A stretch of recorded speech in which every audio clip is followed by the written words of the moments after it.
ખૂબ આપણને આ મનુષ્યનો દેહ મળ્યો છે ને સાહેબ, એ બહુ મોઘા મૂલો છે.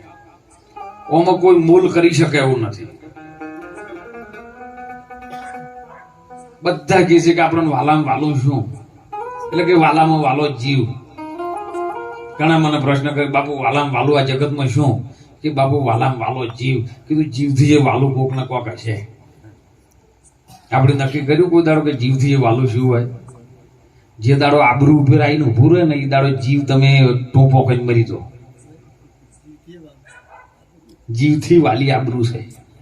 અને એટલે જ્યારે જ્યારે પરમાત્મા જોડે કોઈ પણ સંતોને જ્યારે ભીડ પડી ને તાણે એની ભીડ રાખવા માટે, એની આબરૂ રાખવા માટે, એની લાજ રાખવા માટે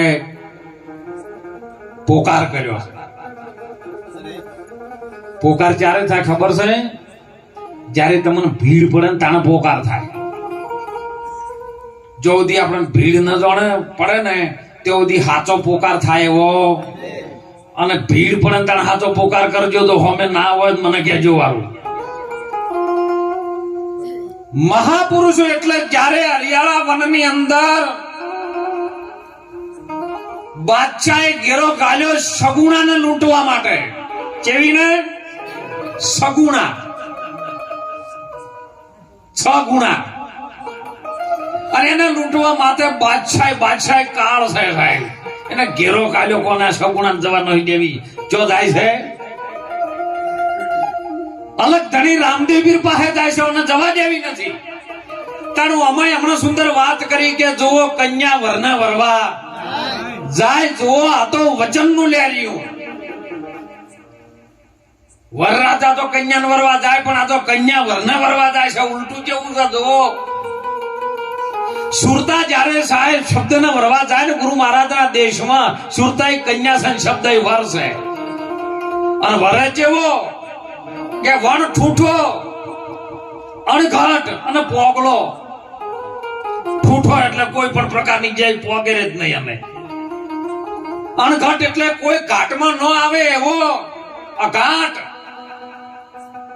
અને પોગળો એટલે પગ વિનાનો ચાલે.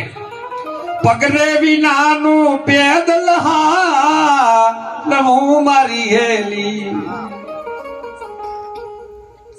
અને એવો ગુરુ રે વિનાનો આવું જડ દે મારી હેલી. પગ વિના ચાલે રહ્યો એ પોગળો કહેવાય. આવો શબ્દને વરવા માટે આ સુરતા જઈ રહી છે. ક્યો કણે? એ સખી સ્વયંવર તો સદગુરુજીના દેશમાં. એ કણે મેળો મંડપ જોમાયો છે. સવારામ બાપા કહે છે લગ્નનો મોટો મંડપ રોપાયો છે. તો આ સુરતા શબ્દને વરવા માટે ગુરુજીના દેશમાં કેવા વર સાથે સ્વયંવર. સ્વ કહેતા પોતે નિજ, અને એને વરવા માટે આ સુરતા જઈ રહી છે.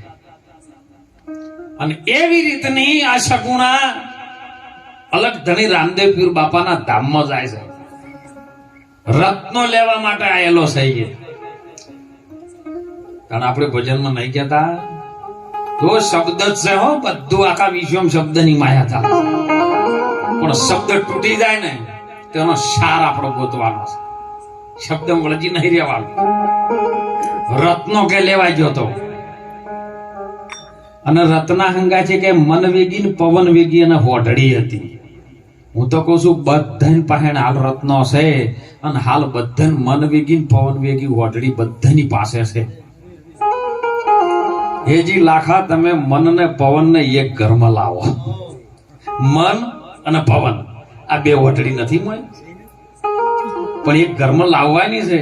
અને રતન લાવી શકે, બીજો લાવી શકે. એ ભવ સાગર માં તો રતન નીપશે, મહાસાગર માં મોતી. અને એ જયારે વરવા માટે સાહેબ સગુણાએ જતી હતી ને ત્યારે બાદશાહ આવ્યો. તો તમે સારું કામ કરવા જાઓ ને એટલે કોક નો ખોખ આવે. ધર્મના કાર્યમાં ઢીલ ના કરશો ને વેળા દાશે ભાઈ. ધર્મના કાર્યમાં તમે કરવા જાઓ તાણ પાછી કોક નો કોક તો ઉપાડી આવે, પણ ડગે નહીં એનું કામ છે. અને બાદશાહ એને ઘેરો ગાલ્યો કે હવે જવાનો. મારા રામદેવ પીર જેવો હશે જોવો હશે, જેવો હશે પોકરણ ઘટનો પીર. અને સાહેબ એની ઇજ્જત ઉપર દાવ આવ્યો છે. અને એ સમયે શકુણાએ પોકાર કર્યો છે. અંતરની પીડ ઉપડી ને ત્યારે એને પોકાર કર્યો છે કે જો આજ વેળા થઈ છે, આજ સમય બન્યો છે, તારા નામ ઉપર આવું છું. આપણે બધા ગુરુ મહારાજના નામ ઉપર છે સાહેબ. અને ગુરુ મહારાજના નામ ઉપર આવતું હોય ને જો કદાચ આવું વિઘન વચ્ચે આવે ને જો કદાચ મારી લાત જાય ને તો તારો નવરંગો નેજો અને તારા નામને કાળું કલંક લાગે. અને ત્યારે વાણીમાં પણ એને કીધું છે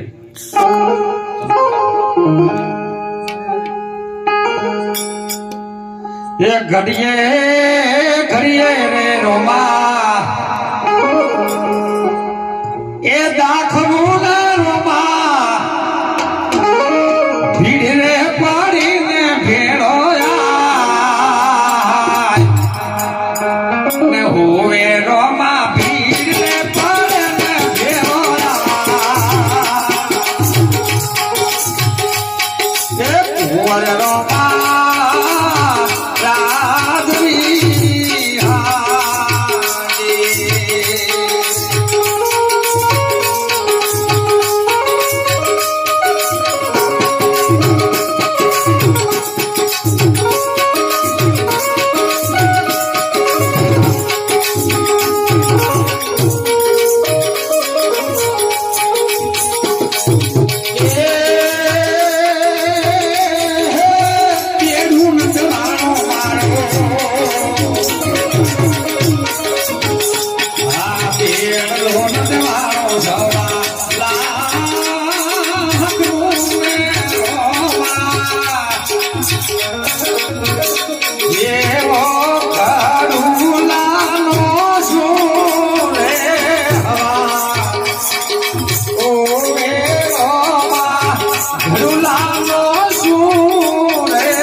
બેડું નંદવાનું મારું 1.25 લાખનું.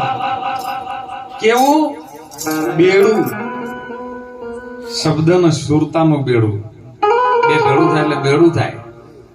અને નંદવાનું પછી મારે ગડુલિયાનો શું હોવાત?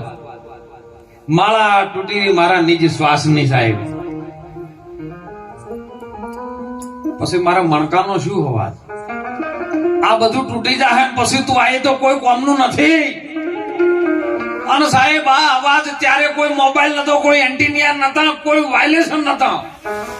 અને તોય પોકરણ ગઢના પીરની અંદર એ ગામની અંદર પોકરણ ગઢમાં સુગઠે બાદથી રમતા ગયા હતા. પીરને કોને ગયો અવાજ, એ અવાજ હોભળીને સાહેબ પરમાત્મા તો આદર થયો. ઓમય સાહેબ રામદેવ રમી રહ્યો છે. અવાજ આવે છે પણ હોભળવા વાળો હોભળતો નથી. સંતો એટલે કે છે કે તમે આ જે છે ને કોણ બેસે, એક નજર દો આંખે અને એક શબ્દ દો કાન. ગુરુ ગોવિંદ દોનો એક है तो जाग सके तो કોણ બેસે પણ હોભળવાનું એક કોને. કોણ ના હોભળી શકે, મોમાં કોણ હોભળી શકે એવું જ નથી, પણ કાનની અંદર હોભળવા વાળું કોઈ બેઠું છે. હમણાં જયંતિભાઈ સુંદર વાણીમાં કીધું હતું કે દેખનતાય કોઈ આ દલમાં, પારખનતાય કોઈ આ દલમાં, નિરખનતાય કોઈ. આ તૈણનો ભેદ ચડી જાય તો પછી જણણ મોય ઝાલરી વાજેલી છે. અને એ ચાલરી સાહેબ પોકરણ ઘટના પીરને ખબર પડી કે મારી બેનનો અવાજ છે, બીજો કોઈનો હોય નહીં. અને ત્યો કણ આવ્યો. જો એ ના આવ્યો હોત ને તો આજે એના નામના નિધન ના ફરક. આમાં તો ઘણા કહે છે કે આ બાપુ આ રણુજા ધધાઈ લઈ લઈને ધોળે નિધન લઈ લઈને શું શું એ જ કાઢ્યું છે એમ. મેં કીધું તમે ભગવાન થઈ ગયા હોય અને તમે થોડો ઘણો તો પડસો વચમાં હાલવાનું ચાલુ કરો એનાથી તો ઈ બાજુ વળે છે. તમે ફરમાન આપી શકતા હોય ચાલો એ કણે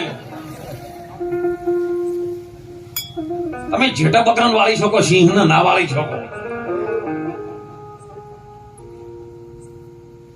સાહેબ જયારે પરમાત્મા રામચંદ્ર ભગવાન જયારે આ ચમ જોય શ્રી રણુજા ને એનું કારણ બતાવું.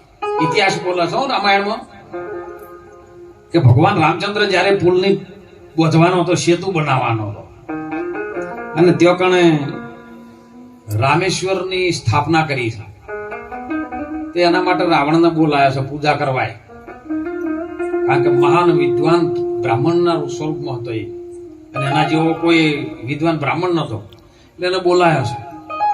પણ એ પહેલા જયારે એવો એને પુલ બોધો હતો ત્યારે એમ કહેતા કે મારો પુલ આટલો બધો રસ્તો છે ને દરિયો કદાચ મારા ગાલ તો આપણે જતા રહીએ. 2 દાડા 3 દાડા બેહી રહ્યા પણ કોઈ દરિયો એકનો ટચ બે ન થયો, પોણીઓ માકા પાછો ન થયો. એટલે લક્ષ્મણે કીધું કે ભાઈ વાપરશો મારી વાત, એક તમારા હમું મારે બોલાય નહીં, કારણ કે તમે મોટા વિવેક છો, મારાથી બોલાય. પણ આ 3 દિવસથી આપણે જેની તપસ્યા કરો છે આર્યો હોફળવા તૈયાર નથી, તો એક બ્રહ્માસ્ત્ર લગાવવાનું હુકવી નાખો. આપણે ક્ષત્રિયના દીકરા છીએ અને ક્ષત્રિયનો દીકરો યુદ્ધ માટે હંમેશા તૈયાર હોવો જોઈએ. માટે કોણ ચલાવવાનો અને હુકવી નાખો. આ ઓને ચોક કરવાના આવે આપણે અમે આઈને ઊભું છે તો. અને એ વખત ભગવાન રામચંદ્રને બ્રહ્માસ્ત્ર ચડાવ્યું છે ભાઈ. અને જેવું ચડાવવા માટે જો દરિયાદેવ પ્રસન્ન થયા કે પ્રભુ આ ના કરશો ને કે મારા હજારો જીવો અંદર છે નાશ બોલી જાય, પ્રકૃતિ નાશ થઈ જાય. પણ લક્ષ્મણનો ગુસ્સો નતો ઉતર્યો. લક્ષ્મણે એ વખત શ્રાપ આપ્યો હતો કે તમે ક્ષત્રિયના દીકરા થઈને 3 દાડા બેહી રહ્યા આ વનક અગરે ગયા. જો હું એને શ્રાપ આલું ક્ષત્રિય સમાજને કે સમય આવશે ને દાડો તમારો સાચો હક લેવો હશે ને તો તમારે નેધરલેન્ડ તોડવું પડશે. અત્યાર સમય નહીં આવ્યો, બરોબર ટાઈમે આવ્યો સાહેબ. તો પાછું ચૂંટણી ના લઈ જતા પાછું